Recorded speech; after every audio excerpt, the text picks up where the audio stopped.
Pleasant good morning, good evening, good night, wherever you are. Welcome to the Wednesday's episode of Speaking Out Exposing Corruption Incompetence. By now, you would have recognized that we have some issues, real technical issues. However, we managed to rig up something, as they say. We managed to rig up something, and we'll try to see how best we can bring some information to you. So welcome, welcome, welcome. I'm not sure how this is gonna work. I'm not sure because actually now I'm using my phone and data on my phone to come to you this morning. But welcome. Today is Wednesday, the 28th. It is the 28th day of February in the year 2024. Welcome. Share the live. Let people know because I guess some people having not seen us promptly at 12 o'clock, 11 o'clock that they're accustomed to. They might have left the schoolyard, they might have left the school, but gremlins are at work, gremlins. I understand that Kidaki show wasn't on this morning as well. They get some problems. Now I have problems to get on. And as a matter of fact, I was on all the time. I was on all the time. And then at exactly 11 o'clock, I got struck off. But I think, let me see if I can get back on to the regular arrangement because I really want to get so we can interact. I can see the messages and so on. But as we are on the phone, I'm unable to see that. I'm unable to see the comments and all of that from you. But let me try, let me try. Just give me 5 minutes, folks, and I'll try to be back so that I can get Mr. Conway on. So 5 minutes.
Yeah, morning again to you. Morning again.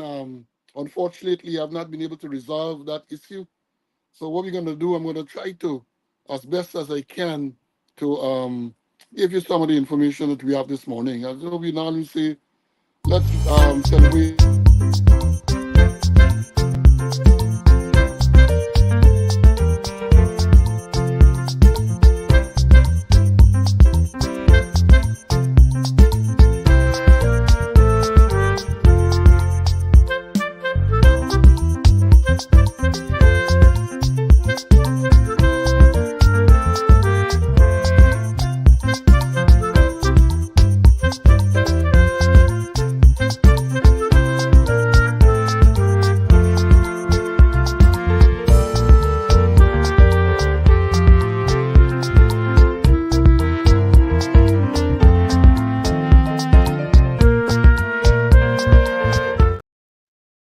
Yes, can you hear me now? It doesn't appear as though people can hear me, even though I'm live. And I can't see comments, so I can't know. I don't. I'm not sure if people are indicating that they're hearing me. Um, So I don't know where to go from here. I am left in a quandary as to whether I should continue or whether I should just decide. Oh, some yes, people are hearing me. Somebody just say yes. Evelyn, thank you very much. Loud and clear, Barbara said. So we're gonna try to go on. I'm gonna try to go on. As I indicated, we have some serious technical issues this morning. Just it started coincidentally, almost exactly 12 o'clock Ghana time, 11 o'clock Eastern Standard Time as I was about to go live. I have some issues related to internet and all of that. But you know, these things are going to happen. We expect, we anticipate these things. So let me say, welcome, welcome one and all. Share the live. Because some persons who are here early might have become disillusioned and decided to move on. But I am going to attempt as much as we can this morning to bring you some of the information that you need to get today, not no later than today. We have to bring it to you. So the yes, Kwasi is reporting for duty. Unfortunately, we wouldn't be able to do the roll call because I cannot get access to the list of students who were in the classroom early. But I can tell you before I was knocked off, it was a record number for a Wednesday in the hundreds, while over 100 students were waiting in the classroom or in the schoolyard to get on. And so technical issues, and we are going to bring the information to you. Don't be dismayed. We're going to bring it. Don't be disappointed. We're going to bring it in this limited form.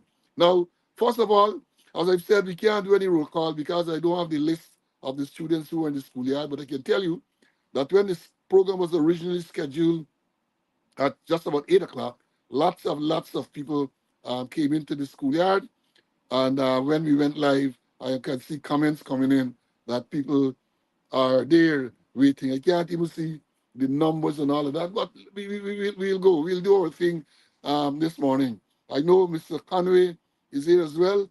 Let me say, this is the day that the Lord has made. Let's rejoice and be glad in it. Let's celebrate being in the land of the living. So many persons are not that fortunate. So let me make a few quick announcements.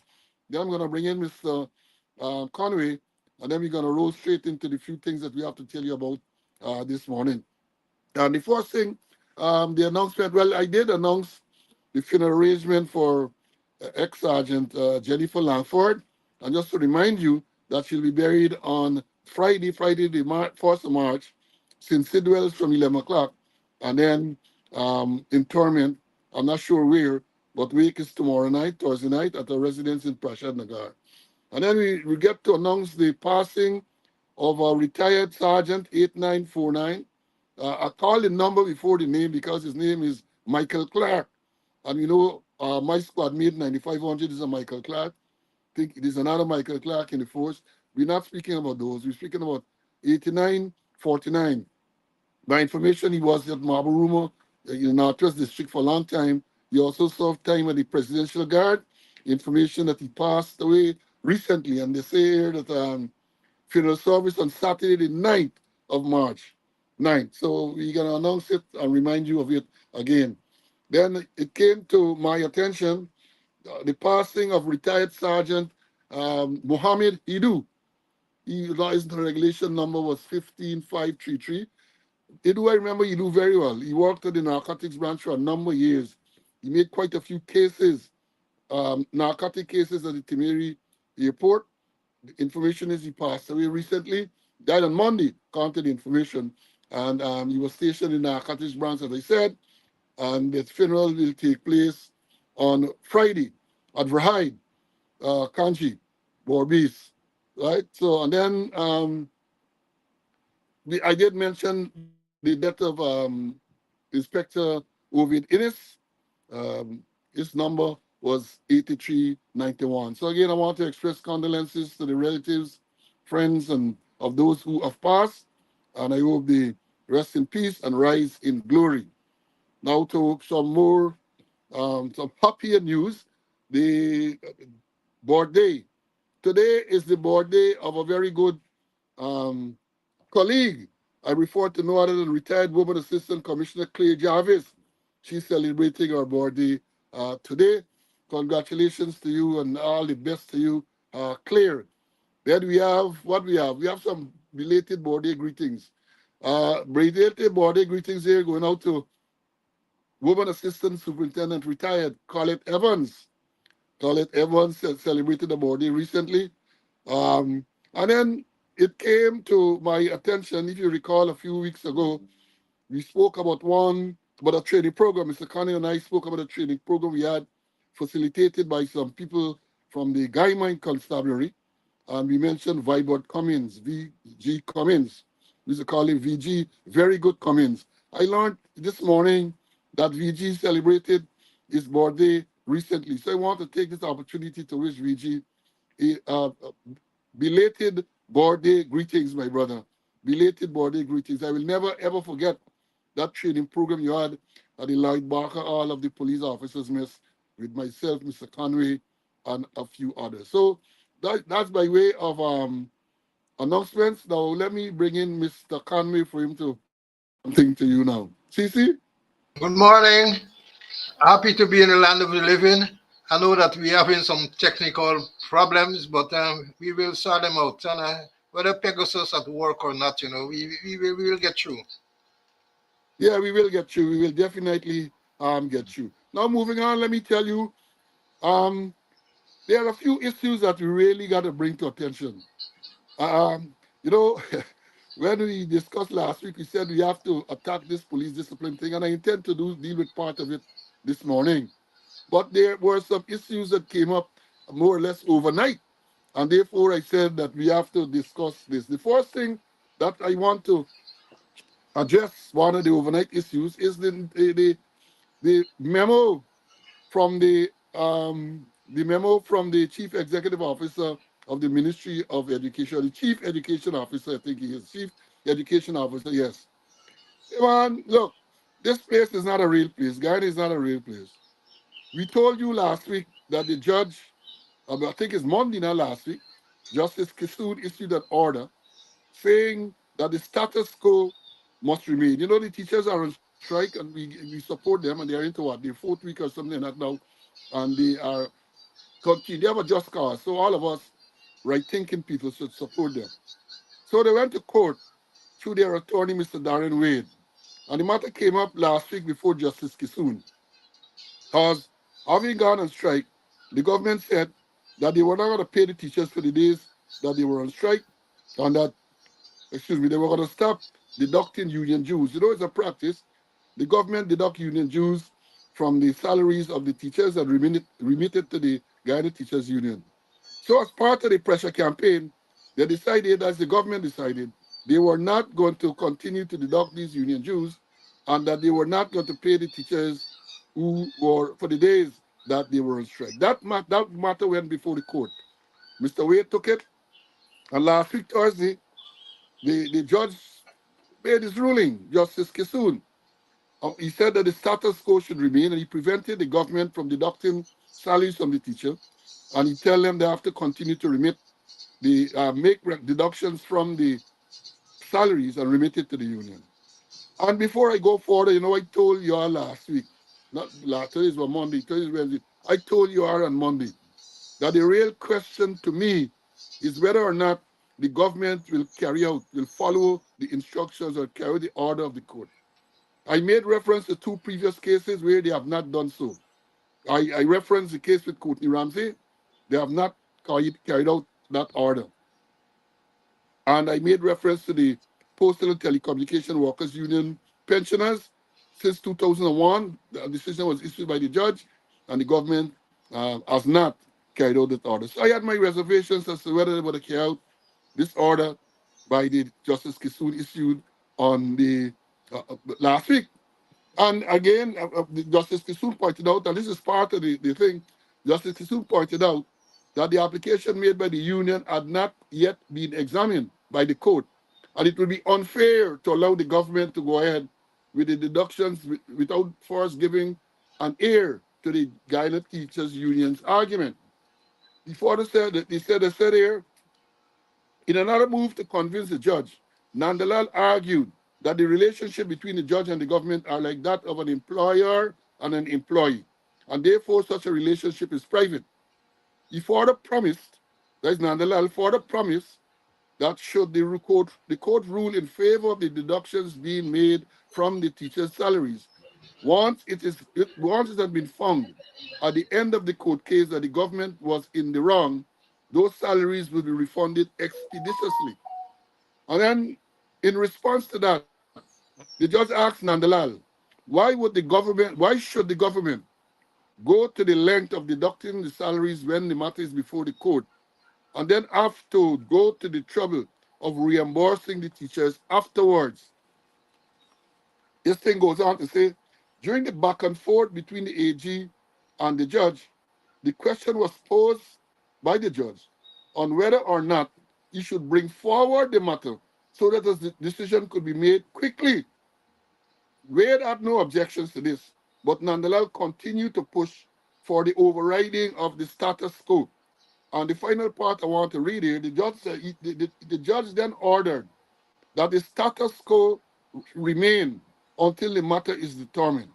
The judge also said that the government cannot stop deducting dues from teachers' salaries on behalf of the union until the airing of the substantive matter. So that is what transpired last week. So we got that, and we said, the judge said that the teachers should not be denied their salaries, and they should continue to make this deduction. I raised the question, I'm sure my students will recall. I said the issue is whether or not the government is going to carry out the order. This government has a record of violating the Constitution, of flouting orders of the court. There's a history of that. And that is what caused my reservation. And lo and behold, last night, the chief education officer, yesterday he sent a memo. And let me read the memo. It's long. And the memo is entitled from the chief education officer to the regional education officers from 1 to 10, and the principal education officer. Subject: continued collection of attendance data. You know, when we talk about the attendance data, since the teachers went on strike, the police have been sent to all the schools, police in the region.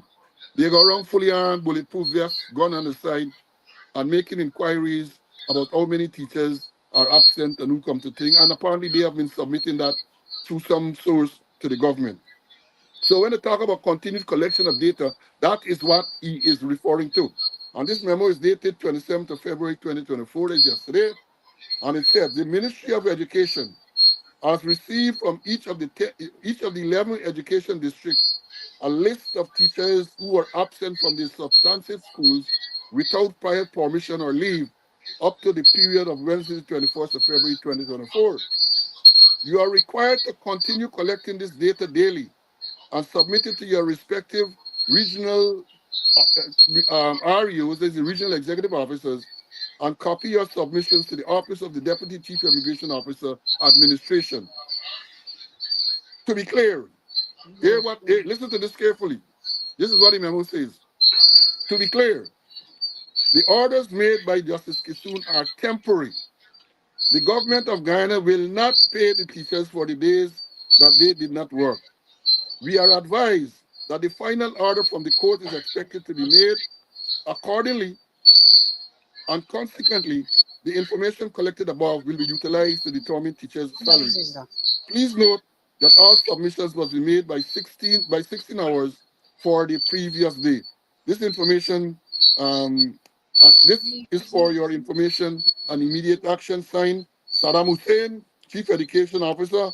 Copy to Minister Priyamanik Chan, Minister of Education, Permanent Secretary, Minister of Education, and copy to all members of the Education System Committee. This is yesterday. So the judge has made an order.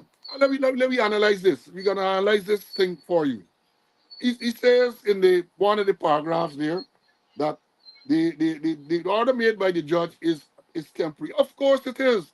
The judge said that. The judge said the status quo must remain until the substantive matter is determined. That makes it temporary. So the judge can't issue an order on the substantive matter until and unless the arguments are heard in court. And that matter, I think, is set for the 20th of March. So when he comes to say that the order is temporary, and temporary is bold and underlined, they're trying to intimidate the teachers. This is a clear case of intimidation because if the judge order that the status quo remain until such time that the substantive matter is heard, it means it is temporary. But when you spell it out in the memo that it is temporary, then you go on to say the government of Guyana will not pay teachers for the days that they did not work. Again, threat, intimidation. Because at the end of the day, until and unless this matter is fully ventilated in court, nobody can move. The judge said that the status quo must remain. That is what the judge pronounced. He said the status quo must remain. So when the CEO or the chief education officer sent this memo yesterday, it is my view that all he did there was try to intimidate the teachers, because I understand that since the ruling last week, some of the teachers who were a little bit reluctant and were fearful that they would lose the pay, or they went on the picket line Monday, Tuesday. So in come this memo in an attempt to further intimidate the teachers. Well, let me hear what Mr. Conway has to say on this. Paul, it is not only intimidation, it's a clear case of contempt of court. I can recall in the last episode, I said it's time for the teachers, for the judges to be forming a decision and start citing people for contempt of court. And this is a case of contempt of court. A case of contempt of court. And yeah, contempt of court Saddam Hussein should be cited. Perhaps the jaws of the Louisiana prison should open up and swallow him. It is contempt of the court proceedings.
hooray, hooray. I think I managed to overcome the issues that we have had. Let me hope I didn't talk too fast.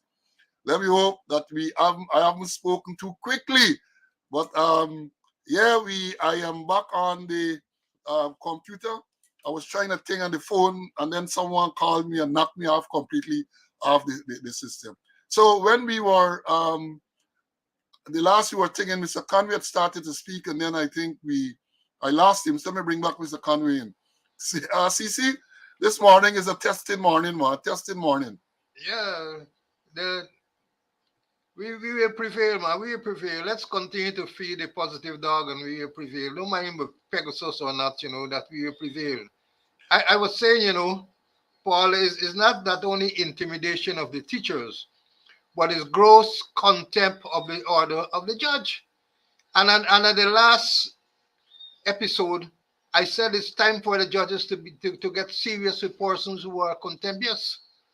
Here is it: the judge has passed his order, and Saddam Hussein has shown contempt for the order, and I think the judge should cite him for contempt of court, bring him forward, and if he, and let the jaws of the Lusignan prison open up and swallow him. They can be contempt of court and just allowed to get away like that. We know that the order is temporary, but the status quo will remain until the matter is properly determined. So I'm saying that the Justice Kissoon, I appeal Justice Kissoon to bring forward Saddam Hussein for contempt of court. And even if the jaws of the Lusignan prison has got to open up and swallow him, so be it.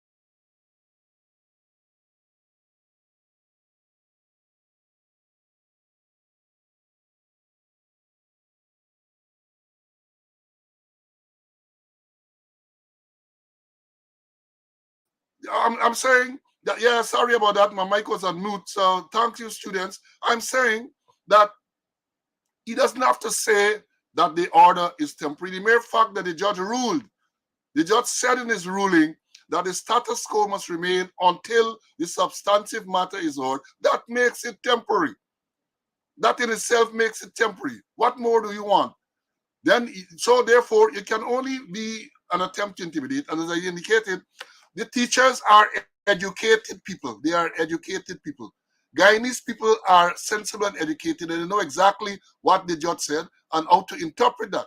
And then he goes on when he said, and this is the contemptuous part as far as I'm concerned, the government of Guyana will not pay teachers for the days that they did not work.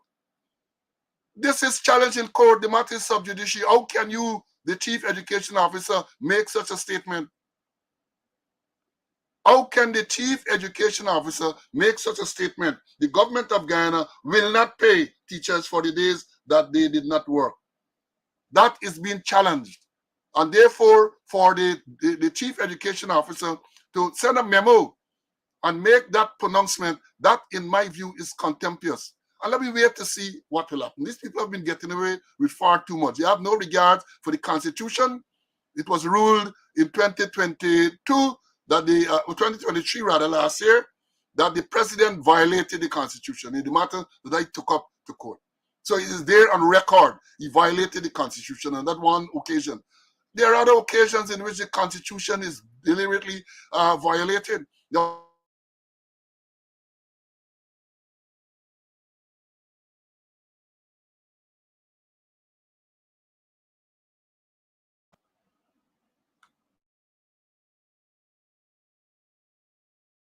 I'm getting issues with flow, so bear with us.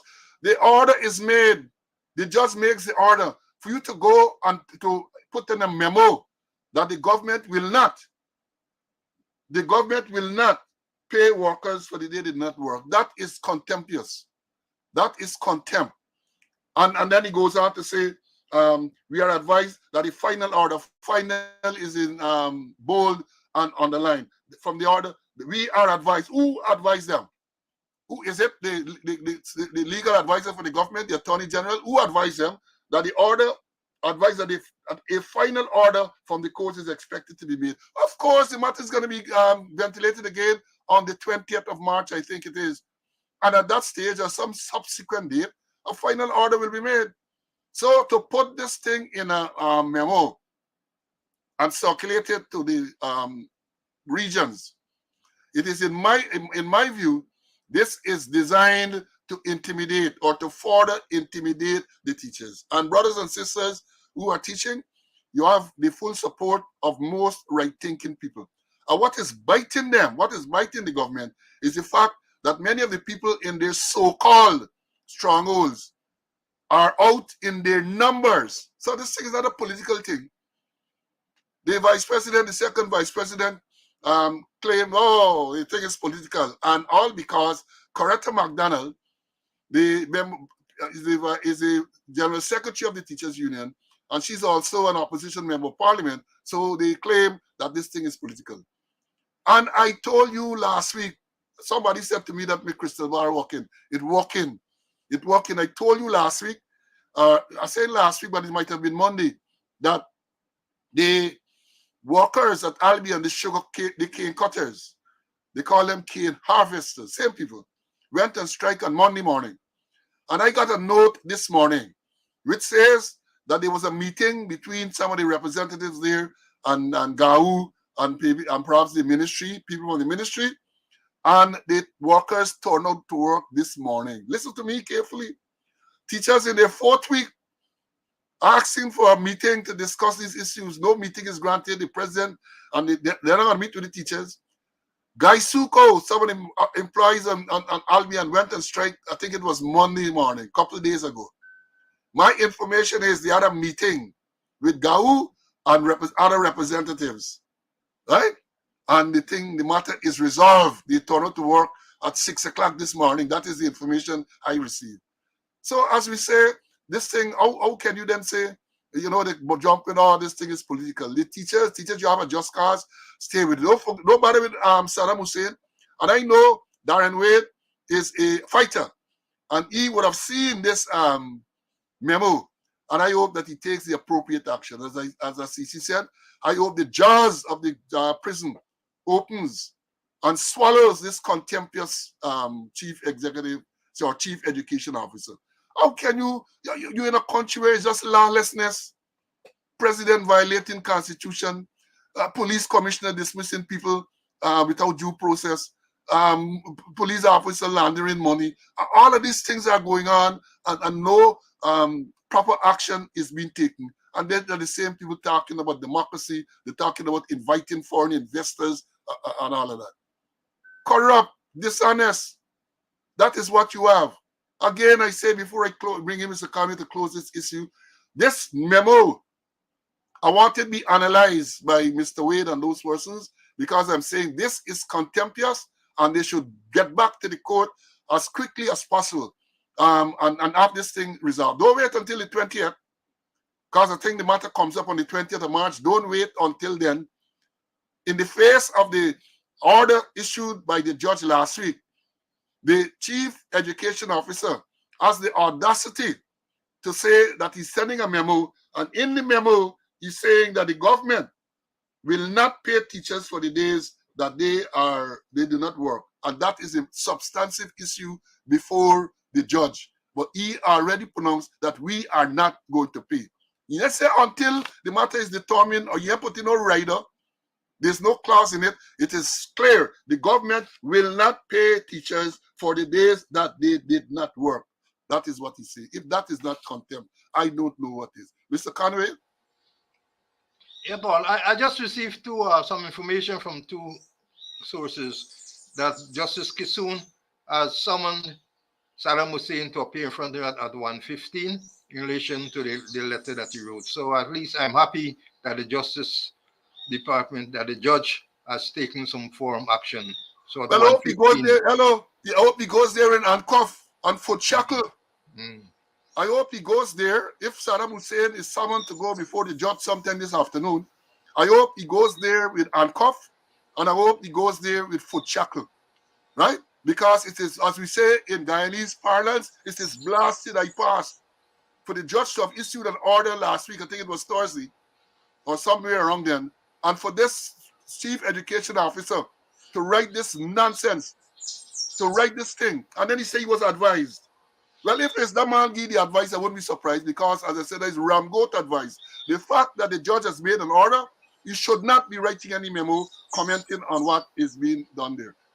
And let me go further back to tell you this thing. In 2010, when I retired from the Guyana Police Force, I made a statement. I said that I was disappointed that a certain officer was dismissed without due process and all of that. I made that comment. And would you know, the then Attorney General Charles Ramsey Sr., I call his name because I get the facts, sued me because he said the matter was sub judice, because the officer challenged the dismissal in court, and I should not have made any comment on it, even though I did not comment on the merits of the matter. Charles Ramsey Sr. sued me. He sued me because I said I was disappointed that this officer was dismissed under the circumstances he was. So here you have a case. This matter is before the court. The judge ruled on it, and in less than a week, the chief educator now has a comment and said, basically, tell you, let me interpret it in the Guyanese thing. Let me interpret it in the Guyanese thing. He's telling the judge, you ass, we can do what we got to do. That is, and Guyanese would say that is not IPAR, that is RAS pass. And let's see how this matter is going to be handled this afternoon when he goes to court. See anything else on that? Nothing else. Let's move on. Yeah. Let me move on because we promised to deal with the disciplinary thing. But before I go to the disciplinary part, this thing with disciplinary procedure that we promised to talk about, we can make a start today, folks. I know the officers are anxious. They have been behind me. They are anxious. Yesterday, I saw a release that the Director of Public Prosecutions, Shalimar Halihak, has appealed the what they refer to as the David Patterson P case. David Patterson, an opposition member of parliament and former minister of public infrastructure, as it was then, was charged under the Sexual Offences Act because he peed against some fence. He got and he chose really, as we would say, and he pee against the fence, and somebody complained. But big story, a man pee against the fence. They ain't charged nobody else since then, They ain't charged nobody else since then for peeing in the public. But they jumped David Patterson charged under the Sexual Offences Act. He had his day in court, and the matter was dismissed. Went before the magistrate, and the magistrate, the prosecutor presented evidence, and the evidence was examined, and the magistrate found that the evidence could not sustain the charge. The case dismissed. And what was the evidence? The virtual complainant. I told you before, and let me teach again. The virtual complainant is the man who made the complaint that David Patterson P, and because of David Patterson P, he was offended. I don't know why he would have been offended, if it has to do with the actual peeing, if it has to do with the instrument used to peeing, whether the instrument offended its senses or its sensibility, I don't know. But the man made a complaint to the police and booked the arrest David Patterson. Now, in court, the man went there to give evidence, and according to what is reported, the evidence was poor because according to the thing, David Patterson, or the person who purports to be David Patterson or alleged to be David Patterson, back was to him. This man had his back to him. So I don't even know how we see this instrument that was used to pee in, the man back was to him. It was also reported that when he upbraided, that is what the virtual complaint was saying, that when he upbraided this person who claims was David Patterson, he was abused. The man might have used some expletives. They produced in court during the trial, they produced the tape. There was some security CCTV camera which caught or which captured this interaction. And according to the report, The place was so noisy, was some bar. Apparently David been by some bar taking a drink. Music playing, vehicles passing, you couldn't hear what was being said. So nobody could determine whether it was in fact true that Patterson caused him. So the matter was dismissed. The director of public prosecutions decided, and I saw the notice of appeal, has appealed the matter to the full court of Guyana um, against the dismissal of the and you know, this is the same director. Let me remind you all. This is the same director of public prosecutions who decided that what you did, Damlal should not be charged, even though there was compelling evidence that he groomed, he raped, and he buggered a little 16-year-old indigenous girl. The evidence was there. We all saw it. It went to her. She danced and she danced. She sent it back to the police. And then this DPP said that the young 16-year-old decided that she does not want any further action in this matter. She said to, and I'm going to say it, well, they claim that she reported that. That is not the police, because I never saw a statement from her. But the police really said that the DPP said that the girl, this 16-year-old girl, decided not to pursue this matter in our best interest.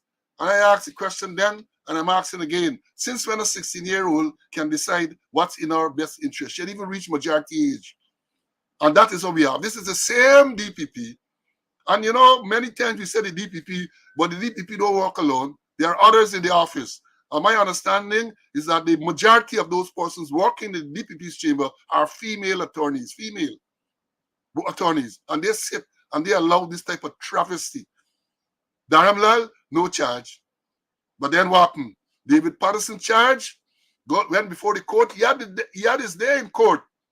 No evidence. So the matter is dismissed, and she is appealing that. And remind us of our case, matter dismissed on the 27th, absolutely no evidence.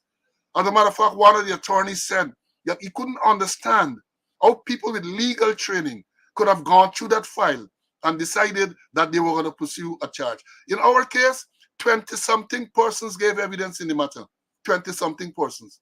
And at the end of it all, no case submission, because there was no evidence at all, none whatsoever, of conspiracy to commit fraud. None. Matter dismissed. Well, in our case, let me tell you the difference. She has indicated to us, the defendants, that she intends to appeal. That was since when? That was since in January, I think it might have been. She indicated to us by way of letter that she intends to appeal. I don't know if she has appealed the matter as yet. I don't know if she's appealed, but she did indicate her intention to appeal. Let me bring in CC, man. Bring CC, take clear this button, my brother. Yeah, CC, go ahead. Yeah, but before I go to the appeal of the DPP, let me go back to Patterson matter. I understand he's charged with exposure of genitals under the Sexual Offences Act. And here is the act, section 28.1. I'm going to read it for you. The person, the accused, and that is in bracket, commits the offense of exposure of the genitals if the accused, A, intentionally exposes the genital of the accused, and B, intends that someone will see the genitals of the accused and because alarm or distress. Because alarm or distress. And the report we get, the evidence is that his back was torn, Patterson's back was torn towards the virtual complainant. So I don't know how he could have exposed the genitals, and his intention to expose the genital tended to cause alarm or distress to the virtual complainant. Look at it. How could that happen? Yeah, when the evidence was led, and then the DPP has gone and appealed this matter. And Paul, in our matter that you mentioned, I don't know how you got a notification of appeal. Perhaps they had sent Sarabu or maybe the triple jumper to the United States of America and solve the document that total and nonsense playing out there. And apart from the DPP advising the government has a supreme legal influencer in Nandalal. Perhaps he also did advise the government. So total disrespect for the rule of law going on in this place, boy. Well, you know, the words from the actor are very instructive. It must cause alarm or distress. So when you decide you're going to expose the genitals, in other words, I got to talk like Guyanese, but you're coming down to the road. If you're going to expose you really, then it has to cause alarm or distress. Wonder what can cause alarm. Is it that the really is over large, very large? Is it that, well, if it got to be that it's large to cause alarm or distress?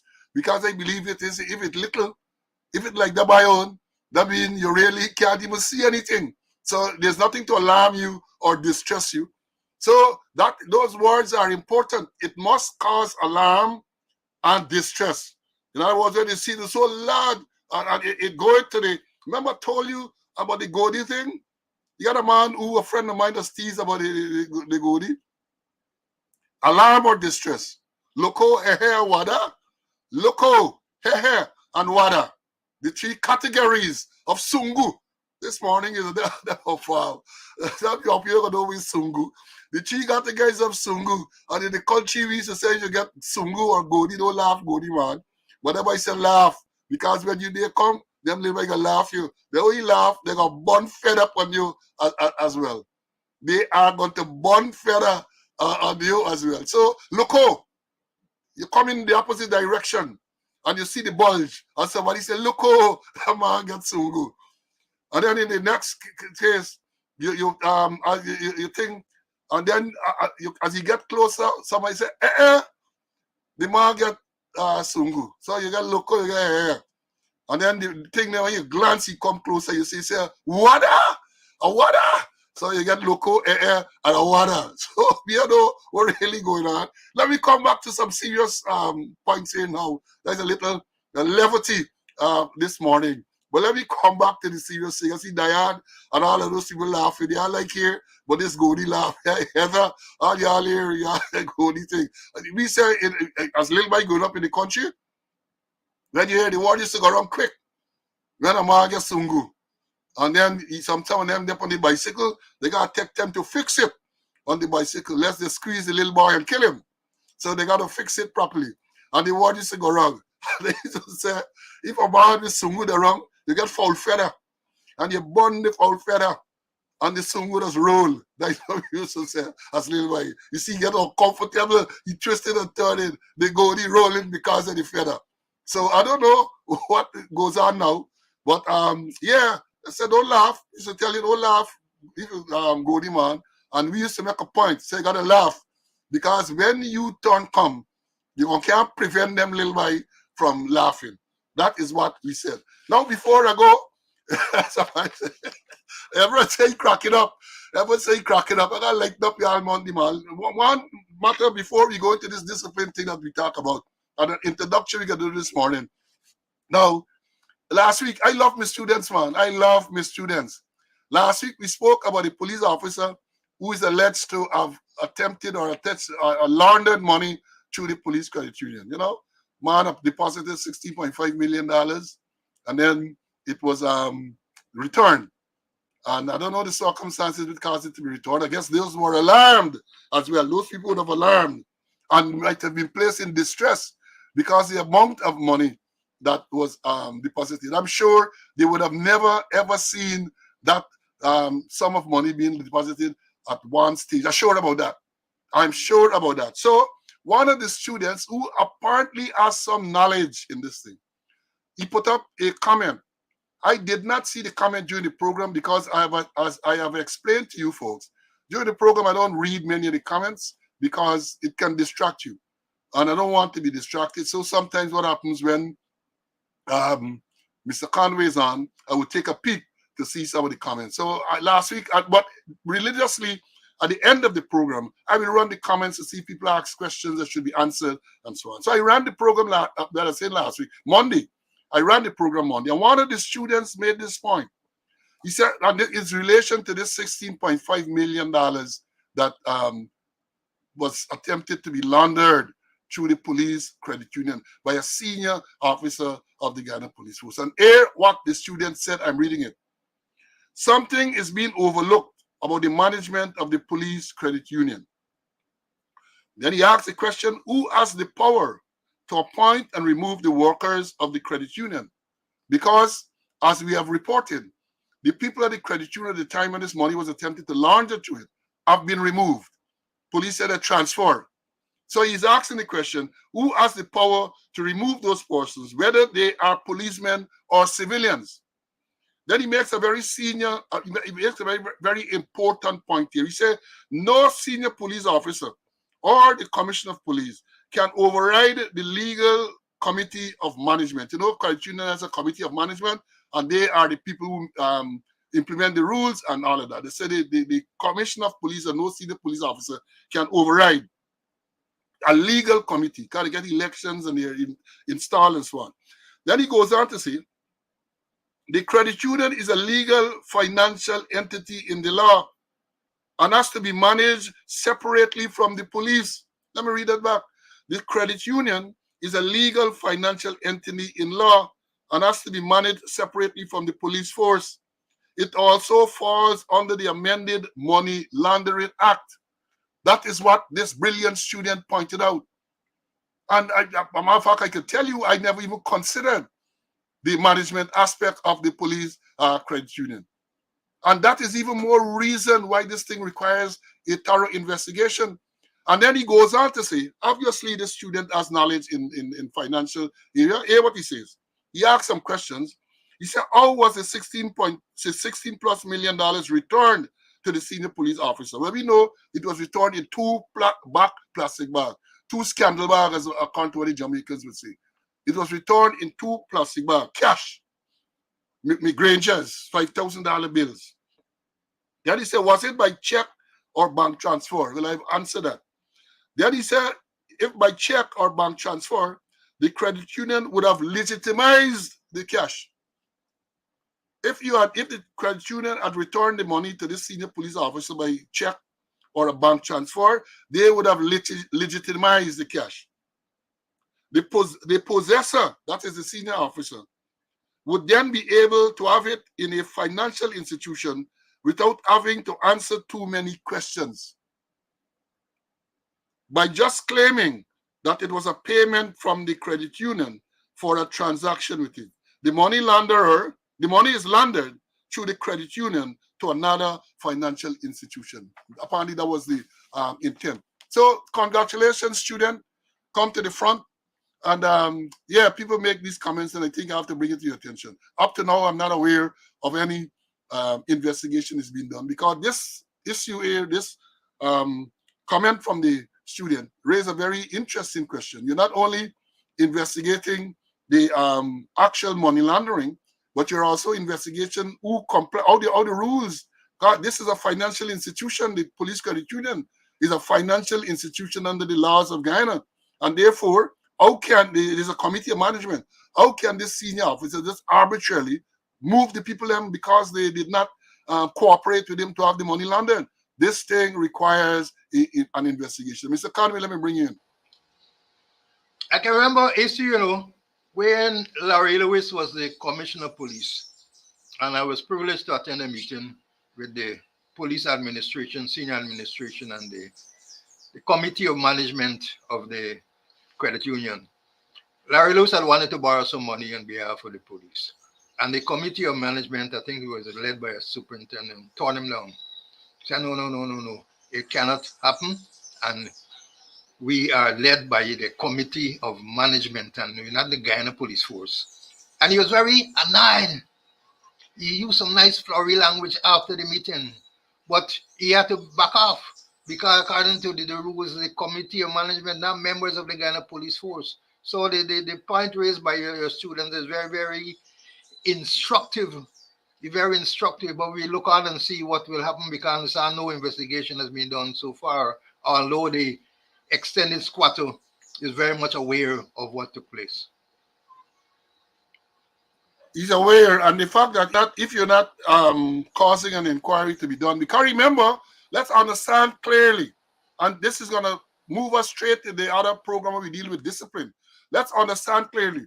This is not an allegation that the senior officer has committed a breach of discipline under the Police Discipline Act, Chapter 17:01.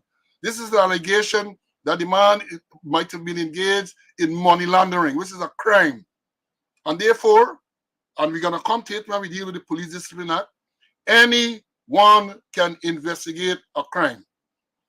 You can get ranked to investigate a crime if you are accused of money laundering and you have a constable in the force as the expert to deal with that type of matter. The constable can investigate the matter because that doesn't come under the Police Discipline Act.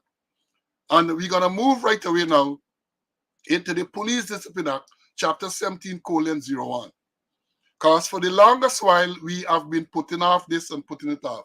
And let me say to you, we are already finished an hour with all the delays and all of that. So for the next half an hour or so, we will introduce you. Because we're not going to get far past the introduction into this discipline act. Now, the Police Discipline Act, Chapter 17:01, spells out the disciplinary procedure in the police force. But before I go to that, let me give you a quick little background about myself dealing with this matter.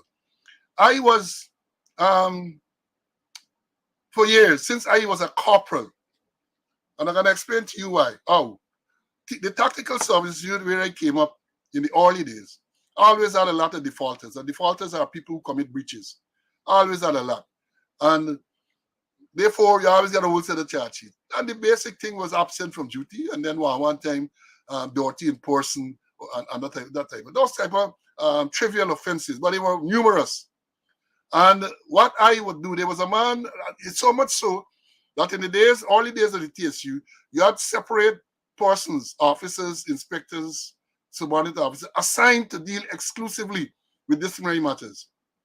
And as a young corporal at the TSU in 1976, 76, they brought a sergeant from Brigdam, 7221 Hussein. I don't know if you related to this Saddam Hussein that flouting the judge's order. Hussein. They brought him to deal exclusively with disciplinary matters.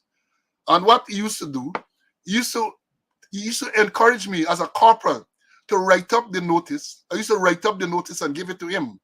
And then he would serve it. When it comes to charge sheet, I would do the writing up because as you will come to see, that in order for you to serve a notice or to be an investigating officer, the law says, you have to be the rank of sergeant and above. So I couldn't officially serve the notice, but Hussein introduced me to writing up the notice. So I was learning at the time. So by the time I became a sergeant, I knew what to do. And then by the time I became an officer, because when you're an officer, you're going to be able to conduct disciplinary inquiry.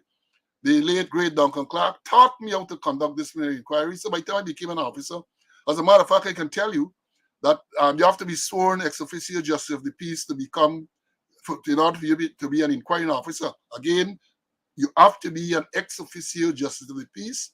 That is to say, you have to go before a magistrate and be sworn. In my case, it was Magistrate Oscar Parvatan at the Georgetown Magistrate Court. I went there and I took the oath as an ex officio justice of the peace. And when I returned to my office, Sergeant Evans, 9039 Evans, Cross-Side used to call it, had quite a number of ranks, defaulters, lined up there for me to deal with them. And I will never forget, this part of the record, the first man that I dealt with was 10978 Gordon Halder. Gordon Halder rode his bicycle south along the eastern carriageway of Main Street, right by Tower Hotel there towards the Bank of Guyana and the Senate off. And the traffic light used to work in those days. And he went through the traffic light that was red. And Francis Duncan Clark saw him and made a report. He was charged under Section 4D7 of the Police Discipline Act, Chapter 17:01, for acting in a manner likely to bring discredit on the reputation of the force. And I read the charge to him. First man. I read the charge to him. He pleaded guilty, and I recommended, and I can tell you how this thing works as we go along. I recommended that he be fined 3 days pay, and he was fined eventually 3 days. That was my first case, when I was sworn as an officer, it would have been, I think, 1985. My first case. So I came through the system, and I understand something about the Police Discipline Act. For years, I used to lecture to subordinate officers and officers, including very, very senior officers, on the Police Discipline Act. When I was the chairman of the Police Service Commission, this is the last set of lectures I did. I think Mr. Ramnarayan was carrying on at the time, and I was invited to the police officer training complex there. I think of two different sessions. The first session dealt with officers, and that was upstairs. So we had a set of like a lot of senior officers, and I walked them through the process. And then they invited me to a second presentation. When I walked into the lecture hall or the auditorium, I was shocked because the auditorium was filled with sergeants and inspectors for me to present, and I did make the presentation. I also I prepared a document. The document is there. Many officers may have had it. Only recently people asked me for it, and I sent it to them. A guideline to disciplinary matters. A whole guideline for the trial. I did that. I prepared it and I sent it out. So I understand something about the Police Discipline Act. Now, this Police Discipline Act that we're going to be discussing came into being sometime in the 70s. It replaced the Police Ordinance. And the Police Act spells out who it covers. And there's an anomaly, there's a problem with that part, because Section 4 of the Act says that the Act applies to anyone in the force up to the commissioner. And let me say investigate every alleged offense. No, sorry, it says any member of the force other than the commissioner of police. That's what the law says, Section 1701. Any member other, and I said it's wrong. That is a problem that I hope that the man in Main Street, they look at it. Because when you say any member of the force other than the commissioner of police, you mean you're including deputy commissioners.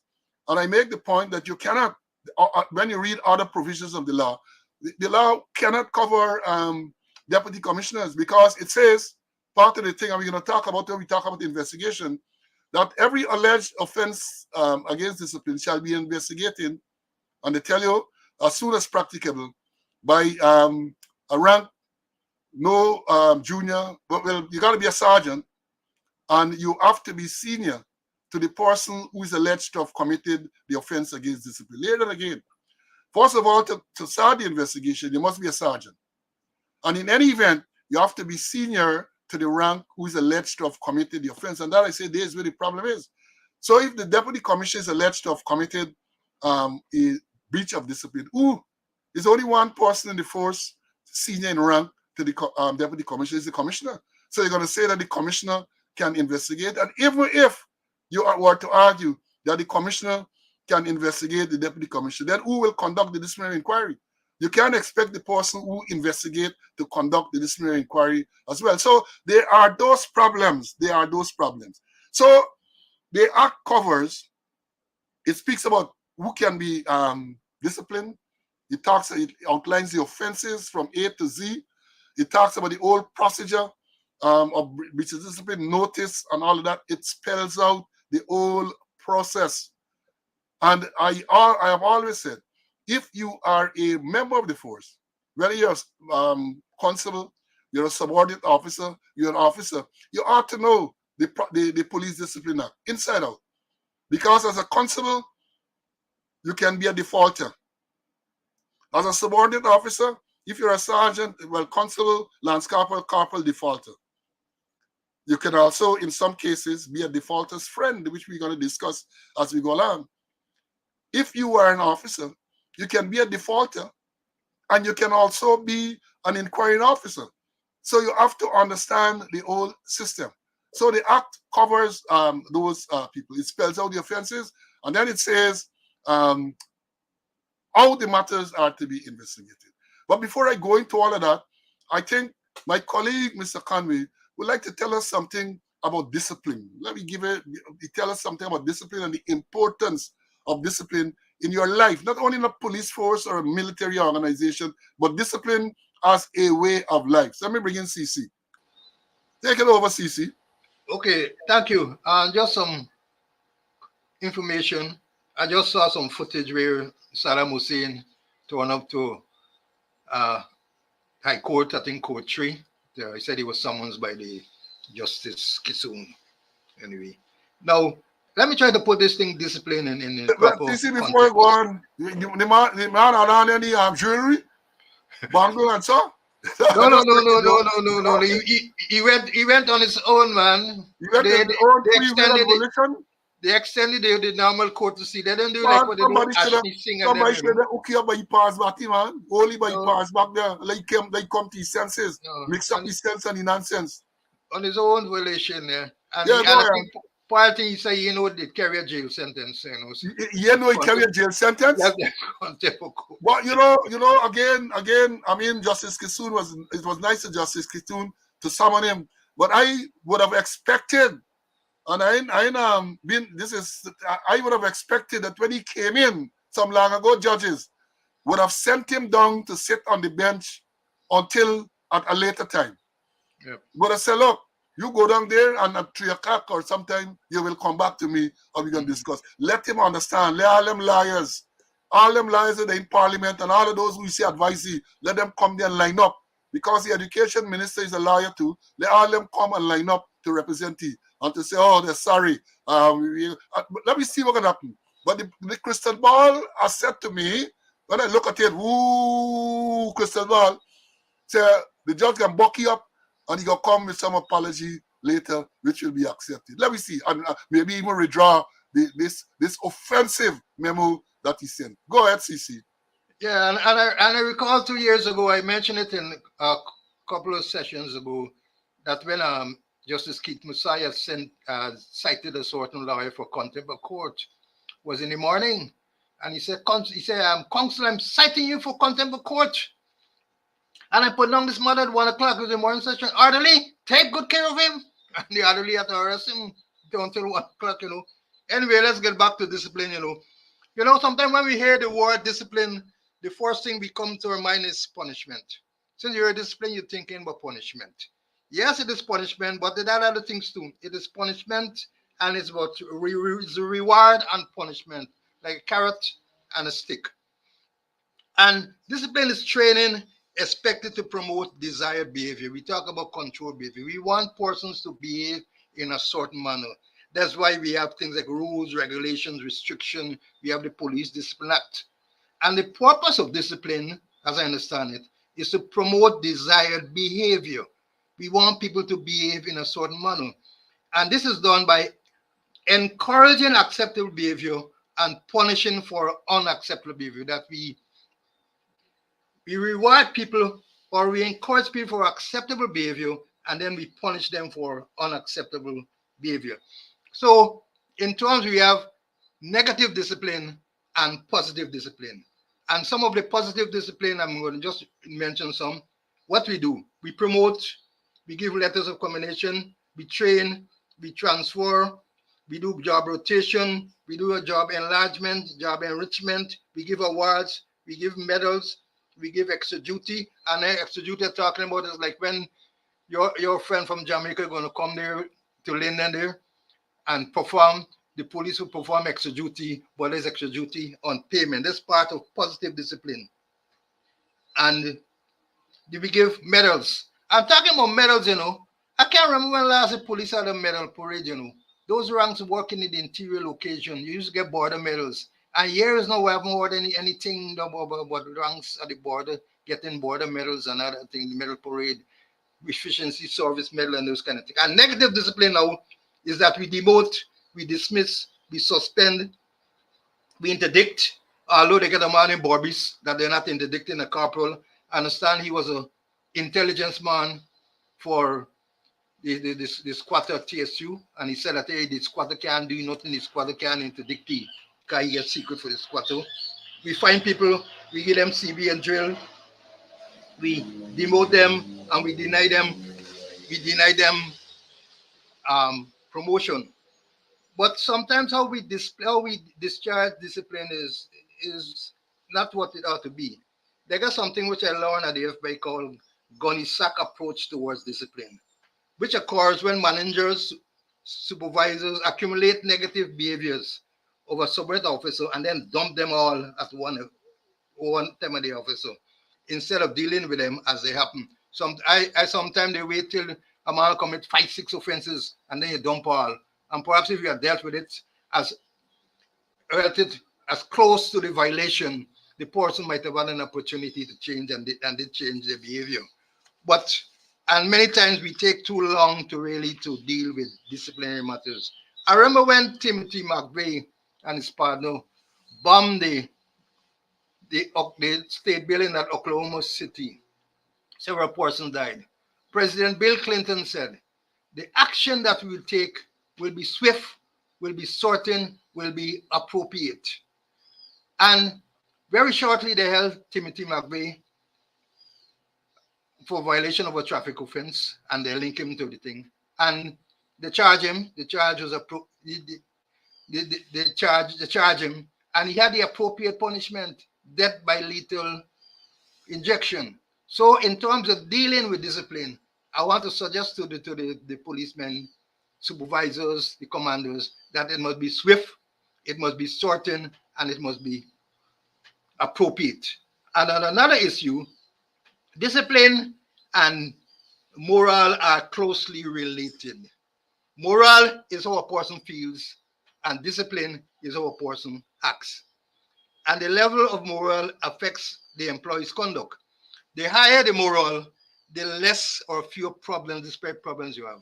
And the lower the moral, the likelihood of discipline matters erupts. So when morale is high, you have less discipline problems. And when it is low, you have a whole set of things will erupt.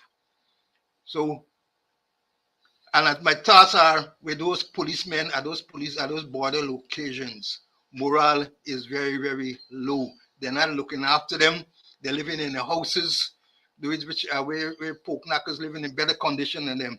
So I'm saying also that discipline and morale are closely related, and morale is how you feel, and discipline is how you act.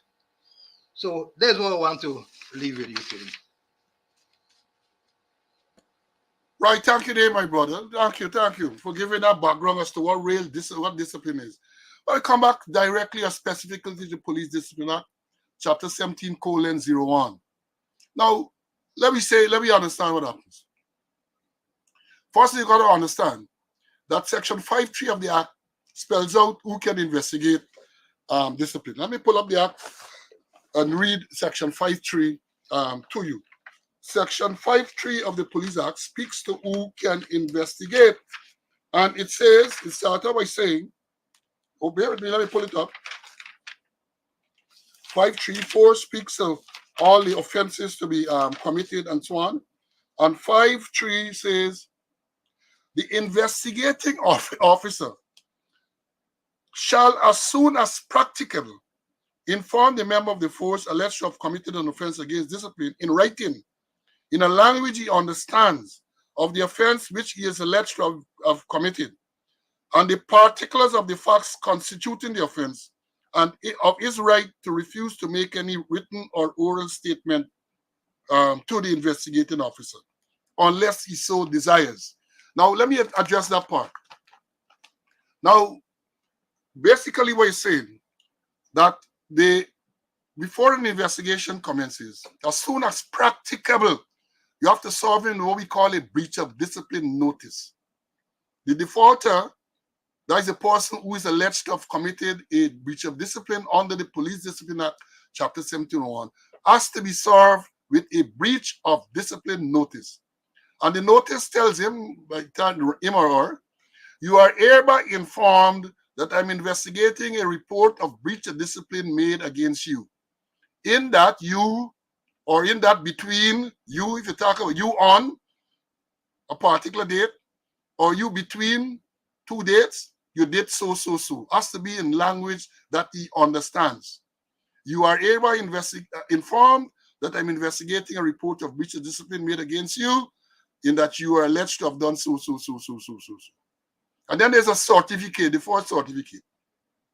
I hereby certify that I read a copy of this notice from the sergeant so, or inspector so, or officer so, and that I understand the nature of sin. Critical.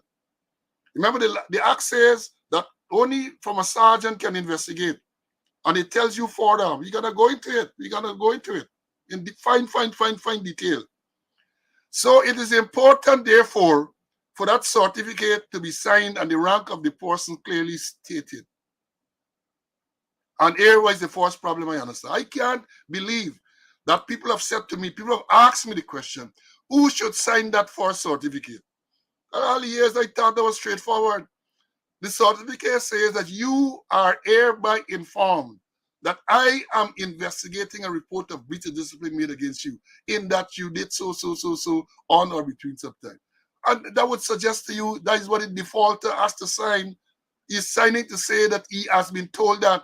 And they got a big debate sometime in the force. No, is the investigating officer has to sign that, and all sort of nonsense that the thing used to go on. No, I said it wrong there. I said it wrong. Sorry. You are hereby informed. That is what the investigating officer has to sign. He is telling this defaulter that you are hereby informed that I am investigating a report of breach of discipline. Let me correct it.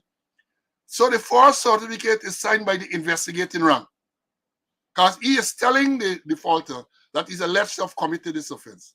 Now, there's a second certificate which says that I hereby certify that I have received the original notice from somebody, and that I understand the nature of sin. That is what the defaulter has to sign. Let me pull up one and read it to you. Hold on a minute.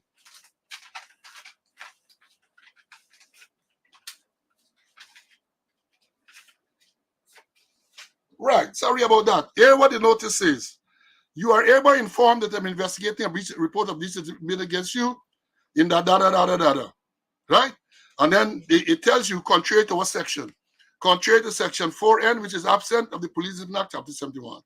You are informed of your right to refuse to make any written statement unless you wish to do so. And that is what the sergeant or the corporal, or not corporal, or the officer signs.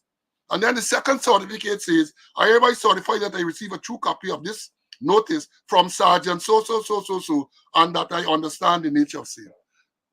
Again, clarification, I may have misspoken earlier. The first certificate that says that you are hereby informed, it says to who? The rank, who is the defaulted name is mentioned. And that is signed by the investigating rank. So let me to ease any confusion. I'm sorry if I confuse you. Again, the first certificate, because listen to the wording.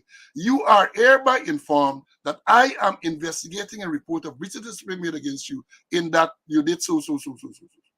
That has to be the investigating rank signing that. And then the second certificate says that I hereby certify that I receive the copy of this notice from Sergeant or whoever the investigating officer is, and that I understand the nature of same. So the notice, unless the notice by law, unless this breach of discipline notice is served on the defaulter, you can't commence any investigation. You cannot commence any investigation. And the question is, how soon after the alleged commission of the offense you can serve? Well, that has always been controversial, because the law says as soon as it's practicable. And some people argue that you got to serve it within 48 hours. And there's no law saying that. Because let me adjust your mind to some issues. There are issues where a report of a crime, the allegation is of a criminal nature against the rank. Let me say the allegation is that he assaults somebody. He assaults someone. Now that is in itself, that is in and of itself is not a disciplinary breach. He can be charged for common assault or some other assault, depending on the extent of the injury. In many cases, a matter like that, an allegation like that, might be investigated by the Office of Professional Responsibility, OPR. Following the investigation, the file might be sent for legal advice. The legal advice, the DPP, might advise, look, don't institute a criminal charge. Proceed departmentally. Proceed departmentally. Sometimes that takes weeks, months, depending on the nature of the allegation and how long it takes to complete a proper investigation. And what happens is it is not until that time that decision is made for you to proceed departmentally that you're going to do a departmental investigation. Then the notice is going to be then served on the defaulter, because it is no longer a criminal investigation. There's a lot of controversy surrounding this part, I know. But I'm saying to you, that is what normally obtains. Now, if it's a case where rank is absent from duty, from the time you resume and he ain't bringing no sick leave or he ain't got no reasonable excuse, he's given a notice to say that you're investigating, but and then perhaps even shortly after there is charged. Because the question is, if a rank is absent from duty for a day or two, he reports for duty, he does not produce any sick leave, what is there to investigate really?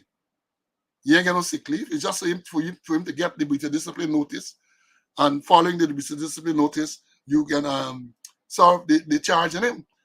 And then you have the other aspect that I want to discuss this morning, because remember it says that I should have told you this. I'm telling you, the police or the Constitution of Guyana, Article 212.1, says that the Police Service Commission is responsible for promoting and disciplining ranks from inspector to assistant commissioner. Discipline, promote and discipline ranks from inspector to assistant commissioner. It means, therefore, the commissioner of police or no one else cannot commence a disciplinary action against a rank from inspector to assistant commissioner unless the Police Service Commission authorizes them to do so. And that used to be an issue. Perhaps it still is. I remember when I was chairman of the Police Service Commission, I had to seek an audience with the Commissioner James and his team, because I discovered that people at the Office of Professional Responsibility, that was headed at the time by retired Assistant Commissioner Makanlal, who are in the habit of investigating inspectors and officers for matters which were clearly disciplined in nature. Clearly disciplined. Neglected duty used to be the most frequent one. Somebody complained that the person neglected his duty, OPR investigated. So I had to bring it to their attention. I had to bring the law to their attention, the Constitution, to say, look, this can't happen. Constitution says that only the Police Service Commission can discipline persons from the rank of inspector to assistant commissioner. And I said to them, therefore, if a complaint is made or an allegation is made to the police, it is your duty to record the complaint or the allegation and send it to the Police Service Commission for them to determine what action should be taken. Let me understand this thing clearly. I remember certain officers during the same presentation, not for them now suffer from amnesia, but thankfully the Lord has blessed me with good memory. He asked a lot of questions. One of them controversial ones, you know. He asked a lot of questions because he said he was being investigated, and a constable had sent a message for him to report to OPR or something. He said, constable also would text statement and all them type of things. So I said, well, look, that can't work. That is a violation of the Constitution of the Cooperative Republic of Guyana. So it can't work that way, right? So understand that if it's from a constable to a sergeant, commissioner, police can deal with that. Once it passes the sergeant, inspector up to assistant commissioner, police service commission. And in terms of investigation further, what has to happen, the breach of discipline notice is served and the investigation is conducted. I mean, no normal investigation, statements are collected, persons are interviewed, and all of that. At the conclusion of the investigation, a report is prepared and submitted. And again, you have issues there too. You have issues there. I'm telling you this because I know a lot of officers will be issuing with this. And what let me tell you straight off what one of the issues is. Now, you have in many cases, the officer in charge of a particular branch or division, he might be the one who initiated the investigation. In other words, he might be the person who reported the conduct of the rank below him. And the law provides, Police Act says, Discipline Act, that once the investigation is completed and the report should be sent to the commander or the officer directly responsible for this rank. And I said that's a problem because you're sending this report to the same person who made the complaint against the person. That cannot be right. That cannot be right. So it is wrong. In many cases, the person who made the complaint, in some cases, the man is what we call the disciplinary authority. The person is responsible for awarding punishment So how can you have a fair system where the person who makes a complaint receive the reports, instruct for the person to be charged, and then when the person is charged, it goes back to the same person for punishment to be awarded? Cannot be fair. So even though the letter of the law suggests that that should be the procedure, it cannot be fair. And I've argued this thing. I had advanced these arguments and I've argued it because I've said I've read the act inside out and able to form informed opinion. So that is how the investigation goes. You reach a discipline and then you think. Again, I say, you cannot commence an investigation until the breach of discipline notice is served on the defaulter, telling him that this investigation is being done. In many cases, I know of a particular case, I can't call name and talk of the circumstances and all of that and the thing, but a man who was being investigated duck and run from the service of the breach of discipline notice. He duck and he run. He did not make himself available for the breach of discipline notice. And then later on, he argued that the matter was delayed. He argued that the investigation was delayed when he was the person who duck and hide from this process that should initiate the investigation. So that is what you have: dishonest people, self-serving people. That is what you have.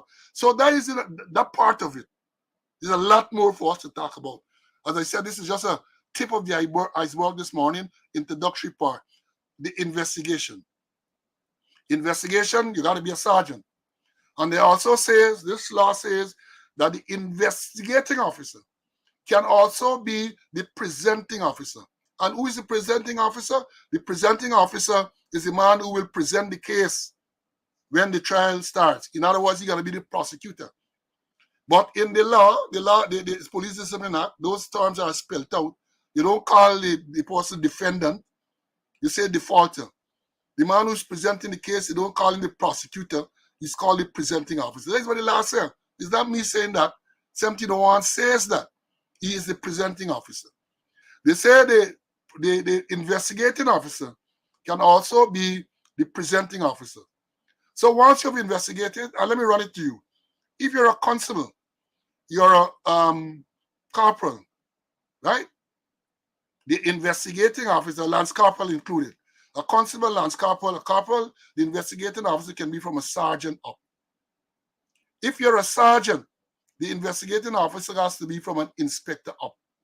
If you're an inspector, the investigation officer has to be from chief inspector up, and so on and so on and so forth. And that is why I said to you that even though the letter of the law tends to suggest that this act covers deputy commissioner, when you look at section 5, cannot be 5.3 in particular, because 5.3 is saying that the investigating officer must be senior to the rank who is alleged to have committed an offense against discipline.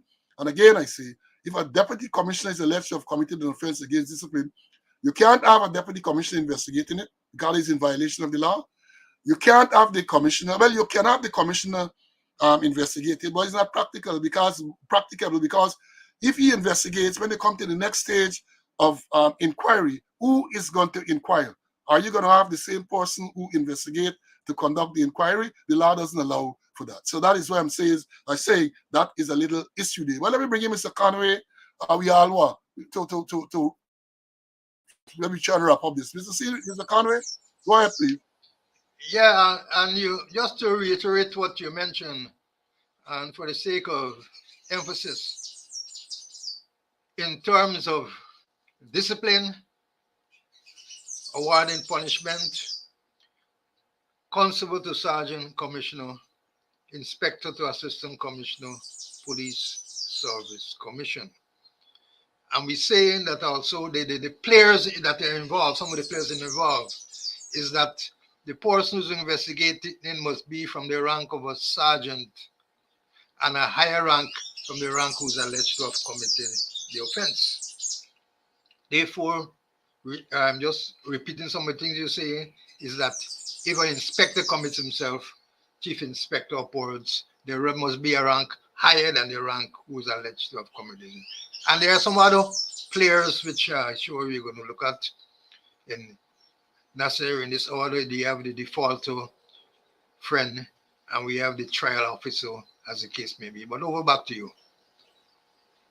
Yeah, well, I don't want to start a part and leave it. So I think we have covered sufficiently, adequately the aspect dealing with the investigation. Investigation, yeah. We have confined our discussion this morning to the investigation of an offense against discipline under the Police Discipline Act, Chapter 17, colon 1. Discipline. And again, I want to emphasize that we're not talking about an allegation of a crime. If an allegation is made that a police rank commits a crime, anyone can investigate. And that is a mistake a lot of people make. Anyone. And not only crime, let's assume that it's a motor vehicle accident or so. Anyone can investigate. I remember some years ago, a particular officer was involved in an accident. It wasn't some damage accident. And when the constable turned up, who was investigating that department to investigate, he was insistent that no constable can investigate. And I had to get involved and let him know anybody can investigate. Because it's not an offense against discipline. If it's an offense against discipline, the Police Discipline Act spells out who can investigate. And then I say we must use with common sense. And I know common sense is not that common. Because if you are going to suggest that a crime has to be investigated by someone who is senior, then basically you're saying that deputy commissioners, perhaps, and the commissioner are not going to be investigated because the commissioner commits a crime. There's nobody senior to him. And if the deputy commissioner commits a crime, then you're putting it for the commissioner alone to commit. So understand, anyone can commit. Anyone can investigate an offense if it's a crime. So if somebody goes to the police station, I know what happens so many times, somebody go to the police station and make a complaint against an officer. And the rank at the station, I can't entertain the report because it's an officer. And no. Anyone goes to the station to make a report of anything, you are obliged to make an occurrence. Anything. You got to take it down and then it will go from there. But you can't or you should not be telling the reporter, well, this thing is against an officer and therefore I am going to investigate, or I'm only a constable. It is not intended to work in that manner. You have to make your occurrence and then it goes from there. As I said, if it's a matter, and let me say quickly, in terms of the investigation too, before I close, we are almost done, 1/3 already.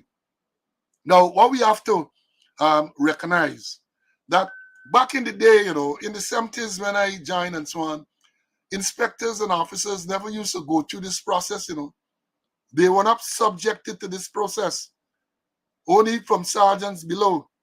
Because what happened, even anyone who came under the jurisdiction of the Police Service Commission, we used to say they censor them, write to them and give them a letter of censure, right? But then it was discovered, perhaps belatedly, that the Police Discipline Act caters to them as well.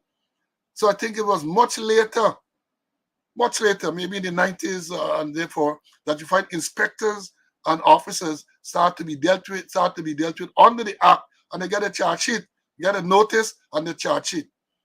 And to close it, to tell you in terms of the investigation, and this is a big problem too, if the allegation is made against an inspecting officer, I told you that the police is responsible, depending on where the allegation is made.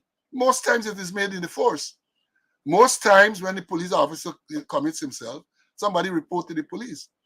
And as I've said, I have to tell them that your responsibility is to entertain the report and send it to the Police Service Commission for necessary action. That's how the extended squatter sent a letter that was of complaint against a commander to this very commander to do for FNA, for necessary action. Well, you send it to the Police Service Commission for necessary action. And the law provides the same, the Constitution provides same, Article 212, 2 I think it is, says that the Police Service Commission can delegate its authority to a member or more, one or more members of the force to conduct the inquiry. And we're going to talk about that too, is something I wrote on. I did a lot of writing when I was there, operations in particular. You got a lot of time. Don't let it fool you. At least when I was there at the operation, I had a lot of time on my hand and I did a lot of research and prepared a lot of SOP and all this everything. So I wrote a document, they call it white paper, over they call it in 2009, outlining how these matters should be dealt with. Because what happened? What happened? When complaints were made against officers and inspected, the matter referred to the Police Service Commission. Nothing in most cases happened. Nothing. Nothing. They never investigate, never caused an investigation to be done, and no inquiry was done. But then what happens? Every time promotion time come up, they're gonna say this man has a disciplinary matter pending. Attack it real, attack it real. So forget about some of the grammar and all of that. I want you to understand what we say. I want you, the students, to understand. This used to be there, the Police Service Commission, for years. I know people who had matter pending for 6, 7 years, perhaps even longer. And all that happens every time promotion time, there they have a matter pending before the Police Service Commission, and therefore they cannot be considered for promotion. When we got in there in 2018, we did everything humanly possible to expedite those pending matters. We inherited matters long back. And we took a decision. You can't just write them off like that. Let the matter be investigated. And we can use the fact that these allegations were made years ago to say that, look, we're going to discontinue this matter. But you have to go through a process. We decided on going through a process. So these matters were there for years. And then I remember I have the memo somewhere around. When Ronald Gadraj was the chairman of the Police Service Commission, he wrote to Larry Lewis, who was then the commissioner, suggesting that Article 212.2 be used to have these matters expedited. Larry Lewis was not in favor, and it did not go any place. So in 2009, when I went there, I went to operation in 2008, but in 2009, I sat down and I wrote a white paper on it. It was circulated. I remember at one of the officers' conferences was discussed. It went to the Police Service Commission, and they accepted that procedure. And that procedure has been in place since then. The procedure that I recommended has been in place since then. The problem, you don't have competent people to investigate and inquire into matter. And then we saw what happened when you identify officers in the force to investigate officers. They write some bullshit report and give you trying to exonerate the culprit. That is what happened, right? So I said there's investigation. Who can investigate? You have that part, and I thought it was important to mention if a report was made or referred to the Police Service Commission, how that is dealt with. The Police Service Commission will then identify a rank in the force, an appropriate rank in the force, and give him the power, empower that person to investigate that matter on their behalf. Article 212.2 gives them that authority to investigate. And then once the investigation is done, the report comes to the Service Commission and it is taken further. Let me close off. I'm going to ask CC to give his final remarks, and if he wants to comment anything further on the investigation. CC, take it, my brother.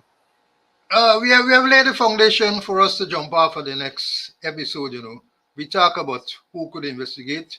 The sergeant. Every alleged offense of discipline shall be investigated by a sergeant, and a rank higher than the person who have alleged to have committed the offense. And we talk about the investigating officer who will have to serve the person with what you call a notice, stating out clearly in language, simple language, a language that he understands what it is you're investigating. And we mentioned about the Police Service Commission, the role of the Police Service Commission and the Commissioner of Police in relation to those display matters. But we're going to go further, we're going to go deeper into it. I mean, a little bit at a time, I don't think we should have gone right through to the end of it. No, we can't. We haven't got the time. We don't have the time. Because this limited time we have each day, we can't burden them with that, because we're going to always have matter like Saddam Hussein and the DPP that we can't allow to slip by. Yeah, so thank you very much, my brother. And I see my friend from Jamaica is saying it's the same procedure in Jamaica. Dudley is saying it's the same procedure in Jamaica. And folks, though I know a lot of police officers and other ranks would have listened to this program, even if not on the live, They might have listened. They will listen a little later on YouTube. If you have any question in relation to the investigation, feel free to send it our way, and we are going to seek to explain that further to you, right?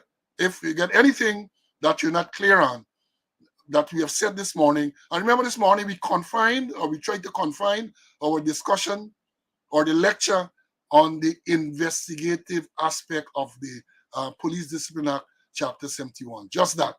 There are other matters, there are other aspects to look at. We have to look at the inquiry. We have to look at the awarding of punishment. We have to look at the appeal process. All of that we look at in subsequent programs. All of that. So I hope that you have found this morning program beneficial, educational. As I said again, we aim to teach. We have considerable knowledge. Let me say this, and I sure the person will hear that. I don't think they're on the live, but the person is going to watch on YouTube. When I started this program earlier, there was a particular man who seemed to have a mission to try to harass me. So he used to come and say all sorts of crap, and he attacking and he attacking and he attacking. So I did what I am allowed to do. I dash a black pony. I blocked him. I have not blocked many. I blocked one over the weekend. Someone come out of the UK talking a lot of bull crap all the time. So I dash a black pony. So I blocked this person. And it was refreshing over the weekend. He managed to communicate with me. He apologized about the inappropriate manner and all this everything. And I was very impressed, not only by the way he expressed himself, but by the fact that in this day and age, a man can recognize that he was wrong and he can come out and say, sorry. That don't happen. When they recognize it's wrong, I say, you weren't listening, and all sort of thing. And so it was nice. And I have to look to see how I'm gonna unblock him. I told him that. I will look to see how you can unblock, because he deserves to be reinstated in the Speaking Out Live family. He deserves to be reinstated, and I will seek to reinstate him. Now, one of the other things that I want to clarify, because again, one of the students shoot it in the comment section. We spoke about the powers of the DPP in relation to criminal matters.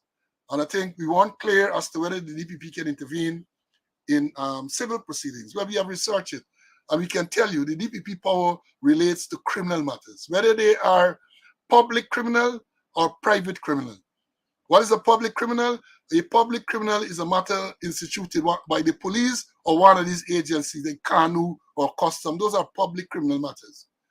DPP jurisdiction. She can discontinue. She's advised she can discontinue at any time. Private criminal matters are matters instituted by some attorney on behalf of his client. Remember, Blanham was charged in the Bascom case. Private criminal, DPP intervened and discontinued. Remember, Ramana and others, some Soku, were charged in the Tamika Clark case. Private criminal, the DPP intervened and discontinued. So the DPP can intervene and discontinue the proceedings in any criminal matter, whether it's public or private. She does not have the same authority when it comes to a civil matter.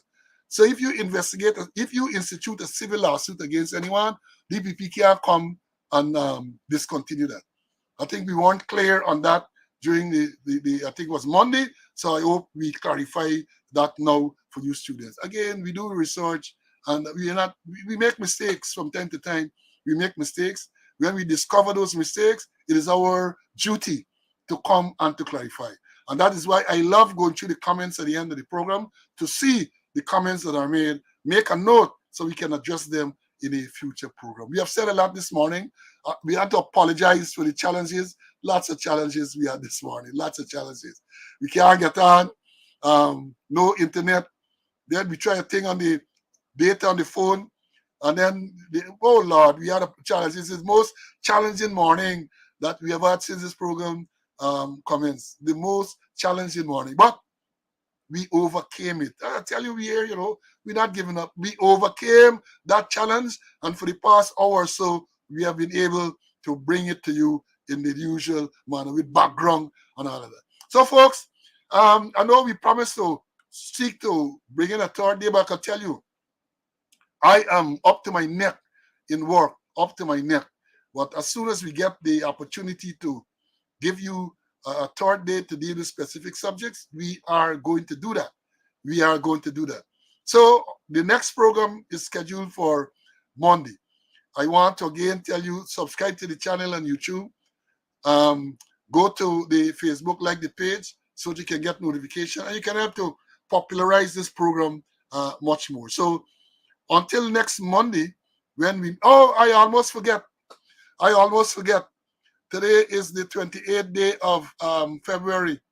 I have been saying all along that the 1st of March is the 50th anniversary of myself and my squad mates, those of us who joined on the 1st of March 1974. So I want to take this opportunity to wish all of my squad mates, all of you, happy anniversary. 50 years. And we have established a WhatsApp group, and some of the pictures that are pouring in, oh man, so nostalgic. Some of those pictures. Keep them coming, friends. Keep them coming. And yeah, so Friday, I got to sit in some corner and take a drink. I understand some folks are planning to meet, and those who are in the New York area are deferring their celebrations to sometime during the summer. My colleagues or my squaddies in Canada are likely to do something similar.